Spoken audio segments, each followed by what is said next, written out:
Ito naman, kaya ano siya, maliit siya, yung brown. Do nasabay ko silang makuha, pero yung brown, ibang ano yun, ibang inahin. Iba yung ano niyan, ina. Sa iba din yung ina sa dalawa.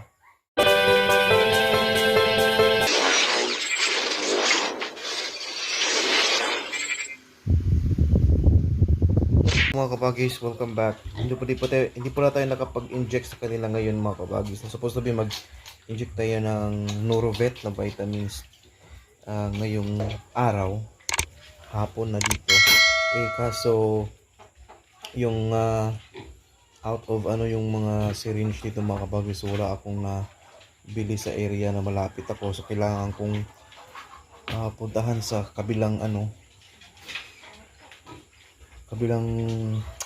lungsod o yung basta malayo wala dito sa area ko, so kailangan kong magbiyahe, so hindi natin na injectan ngayon. Ayan, ganyan na yung itsura nila sa after nilang purga. May mga katanungan lang na gusto kong i-clear. So yung pagpurga or vitamins mga kabagis, depende talaga yan kung saan dyan na sa inyo mauna. Kung gusto niyo unahin yung vitamins, pwede. Unahin yung purga, pwede. Kung magkasabay, pwede rin. Kung ganyan, merong gap na isang araw kasi bukas ko pa ito ma-inject ka ng vitamins, pwede rin. So, depende na talaga sa atin. But yung mga tanong na nakuha nun ninyo 1 month na, tapos hindi nyo pa rin na purga at na vitamins, pwede nyo nang bigyan yan mga kabagis. Basta ang sa akin lang is iwas bansot talaga. Yung mabigyan natin sila ng maaga, like 15 days. 15 days, hindi natin paabutin ng 1 month. Kasi makikita mo talaga yan yung progress, napakalaki, napakaiba. Ibang-iba talaga sila kapag mapurga mo na 15 days. Tingnan nyo yung katawan, grabe. 15 days pa yan mga kabagis. Ngayon, pero grabe na yung laki ng kanilang katawan.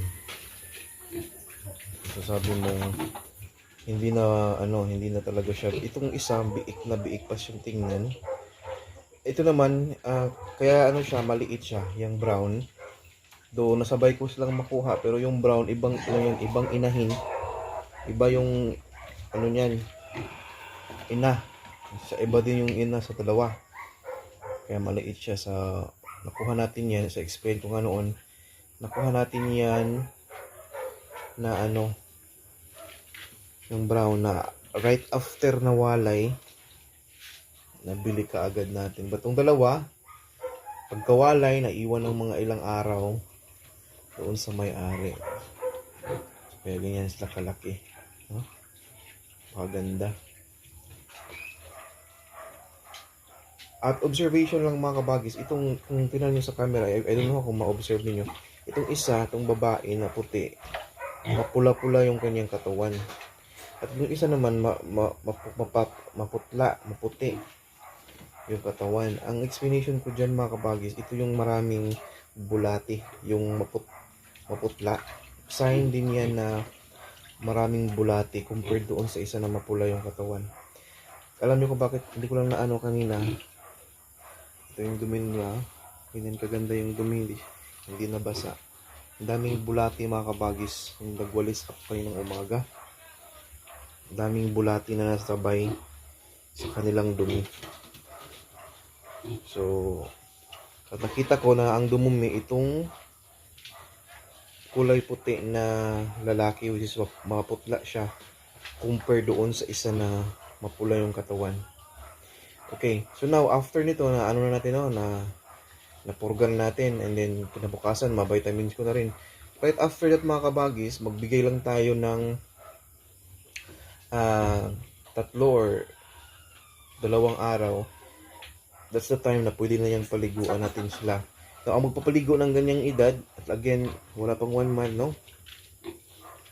15, 16 days, 18 days, 20 days.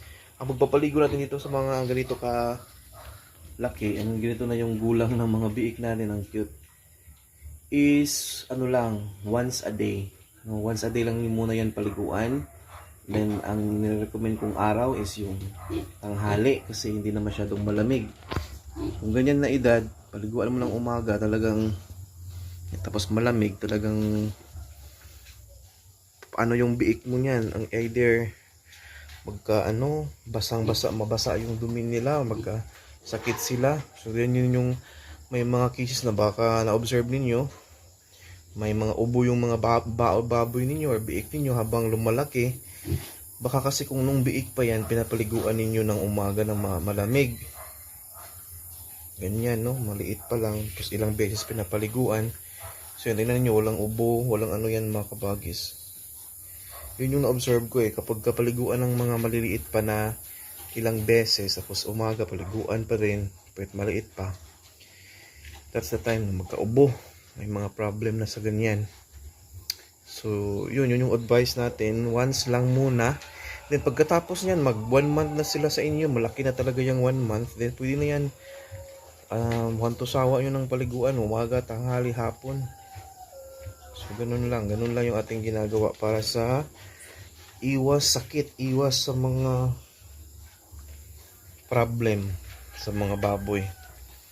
Kasi kung magkaano yan, ang na-observe ko lang nung una, hindi ko na malayan na kapag maliit, once lang tapos kailangan matirik yung araw magpaligo. Kung hindi naman maaraw, kung kaya naman na hindi paliguan, hindi naman madumi, huwag na lang. Kasi yung na-observe ko talaga noong una, mga kabagis, is sipon at ubo. Napakagrabe. No? Talagang halos lahat inuubo. Tapos kapag may ubo na, hindi na yan ganyan kagalakas kumain. So diyan na tayo magsimulang maka-observe ng bansot. Hindi na din ganoon kalakas ang paglaki at pagbigat. Kasi may ubo na. So yun natin ina-observe. Kasi yung nandito, yung kabibenta ko lang dyan, yung dalawa, walang ubo yun, walang sipon, wala talaga. Kahit ganito kalaki sila, no? Hindi pala, mga maliit pa dito. Nabagyo yun, nung udet. Akala ko namatay. Ganyan pa kalaki, yung brown, yung dalawa mga kabagis. Akala ko namatay yun kasi ang lakas talaga ng bagyong udet. Tapos sirang-sira yung aming bubong dito sa babuyan. Pero buhay sila, nasa ilalim lang sila ng yero. Nagtago sila sa ilalim ng yero kasi may mga yero na pumasok. Doon sila nagtago. Yan, buhay pa. So, ayan. Update ko lang kayo. Baka bukas na natin ito mabigyan ng vitamins. Okay lang. Mas okay na tawag nito. Mahuli ang vitamins mga kabagis kasi for sure nabigyan to ng vitamins doon sa kinunan ko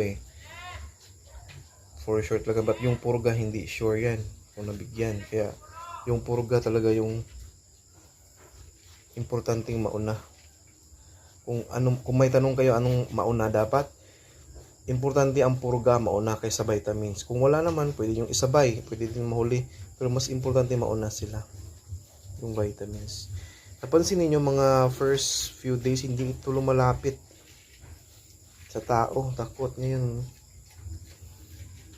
Yan. Pag na sa atin. Tik. Tik.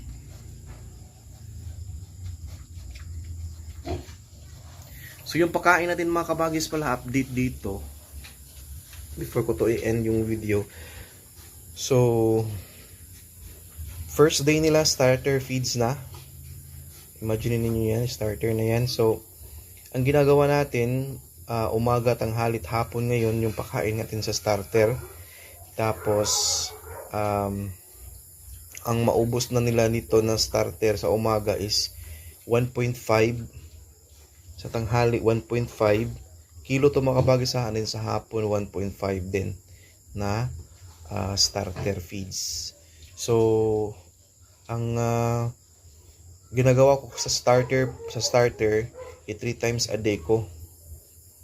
Tapos, nung pre-starter, walang sukat yun. So, anytime manghingi, bigay lang ng bigay. Di ba yung sabi ko, yung mga first few days pa lang sila sa atin, bigay lang ng bigay. Pagka starter feeds na, 1.5 yung maubos nila sa umaga. Again, depende yan sa baboy talaga. Kung ilan yung baboy ninyo, ano yung kaano kabilis lumaki. Mayroon yang pwede 2 kilo sa umaga, 2 kilo sa tanghali, 2 kilo sa hapon. Basta sa akin ngayon sila, maubos nila 1.5 din sa tanghali, 1.5 sa hapon. Ganun lang muna. Tapos pagka i-switch ko na yan sa grower, kung naaalala niyo 30 days yan dapat sa starter stage. Kapag ka-grower na din natin yan, then that's the time na i-adjust ko, isa sa umaga, isa sa hapon. Okay? So, yun, i-update ko kayo kung gaano sila karaming maubos nila on a daily basis para maalaman natin mga kabagis yung dami ng feeds. Okay? So, yun lang muna. Thank you so much for watching.